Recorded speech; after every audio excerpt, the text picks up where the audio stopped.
बिस्मिल्लाहिर्रहमानिर्रहीम। अस्सलाम वालेकुम स्टूडेंट्स। जी स्टूडेंट्स, लेसन नंबर 18 पे बात करेंगे। ये हमारे मिड टर्म का आखिरी लेसन है। ठीक है। बाकी चीजें फिर भी नोट्समेंट पे क्लियर होगी कि हो सकता है कि नोट्समेंट में वो कोई लेसन आगे पीछे कर दे। खैर अब चलते हैं। Theory of cost. कॉस्ट की थ्योरी में बात करेंगे, कॉस्ट किस तरह से मेजर की जाती है। बेसिकली सबसे पहले तो हम मुख्तलिफ किस्म की कॉस्ट को यहाँ पे डिस्कस करेंगे। कॉस्ट होती कौन कौन सी है। सबसे पहली चीज है, ये मुख्तलिफ डेफिनेशन है, इनको शॉर्ट क्वेश्चन के लिए और एमसीक्यूज के लिए लाजमी कीजिएगा। Accounting cost versus economic cost. Accounting cost is actual expenses plus depreciation charge for capital equipment.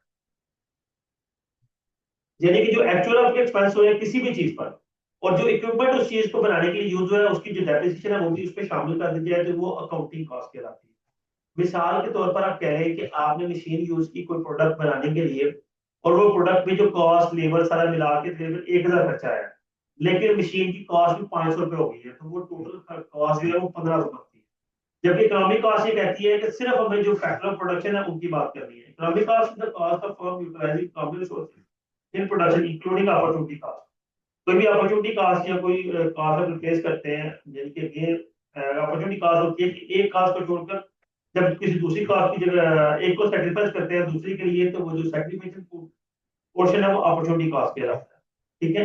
यहाँ उसने इकोनॉमिक कॉस्ट में उसने कहा है कि अगर और भी इधर उधर कॉस्ट या कोई टाइम की कॉस्ट शामिल होनी हो तो वो भी आपने करनी है। Opportunity cost cost associated with the opportunities that are forgone when firm resources are not put to the highest value. हम अक्सर औकात कुछ आप जो कॉस्ट है वो इग्नोर कर देते हैं। खैर छोटी मोटी कॉस्ट है, कोई बात नहीं। लेकिन वो कॉस्ट हो सकता है वो आपकी अपॉर्चुनिटी कॉस्ट हो, उसी की वजह से आपकी वैल्यू इंक्रीज हो। A firm owns building and pay no rent for office space.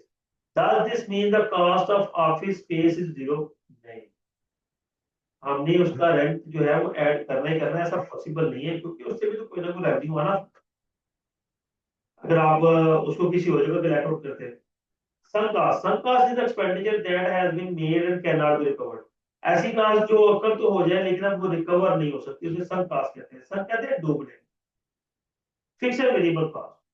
Fix cost वो कास्ट होती है, हमारी कास्ट का वो पोर्शन होता है जो फिक्स होता है। जिस तरह की फैक्ट्री रेंट है, वो आप कम प्रोडक्शन करें ज्यादा करें फैक्ट्री बंद भी कर दें, आपको उसका रेंट पे करना ही करना। वेरिएबल कॉस्ट प्रोडक्शन से लेबर से ताल्लुक रखती है। जितना मटेरियल यूज होगा, जितनी लेबर यूज होगी, उस हिसाब से उसकी कॉस्ट इंकर होगी। Fix cost does not very with level of output increase. Fix cost जो है level of output of increase और डिक्रीज हो, फिक्स कॉस्ट पे कोई फर्क नहीं पड़ता। ठीक है। इसके बाद से जो वेरिएबल कॉस्ट है, ये ऑब्वियसली बात है कि cost that varies output very. आपकी जो वेरिएबल कॉस्ट है ये वेरी करेगी विद आउटपुट। जिस हिसाब से आपकी आउटपुट होगी कम होगी, वेरिएबल कॉस्ट कम हो जाएगी, आउटपुट इंक्रीज होगी, वेरिएबल कॉस्ट इंक्रीज हो जाएगी। हाँ, इन द शॉर्ट रन जो है फिक्स कॉस्ट होती है, लॉन्ग रन में कोई भी कॉस्ट फिक्स नहीं होती। लॉन्ग रन के अंदर आपकी फिक्स कॉस्ट भी वेरिएबल हो जाती है। ये उनके कुछ फंक्शंस हैं। आपने मार्जिनल कॉस्ट निकालनी है, average variable cost of sorry change in variable cost और चेंज इन क्वांटिटी, या चेंज इन टोटल कॉस्ट और चेंज इन क्वांटिटी। बस शॉर्ट रन की फिक्स कॉस्ट चेंज नहीं होती, इसका कोई इम्पैक्ट नहीं होता। सॉरी टोटल कॉस्ट उसमें लिखा हुआ है, ठीक है। फिक्स कॉस्ट का कोई इम्पैक्ट नहीं मार्जिनल कॉस्ट को होता, लॉन्ग रन में होता है। एवरेज टोटल कॉस्ट कैसे आएगी? टोटल फिक्स कॉस्ट और quantity over total variable cost और क्वांटिटी। वैसे सिंपली अगर आप इसको थोड़ा सा और सिंपल करें, आप इसको ये कह सकते हैं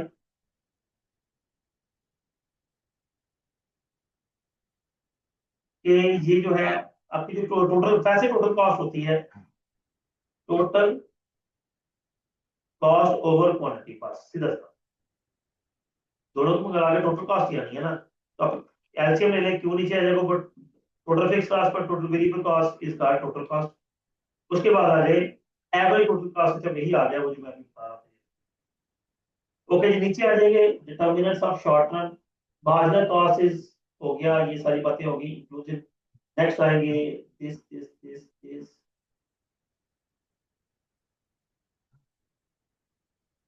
ओके स्टूडेंट्स, ये लेसन नंबर 19 जो है ये आगे काम की बात है। इसका न्यूमेरिकल पोर्शन है। ये इंशाल्लाह मिनट के बाद इंशाल्लाह डिस्कशन होगी।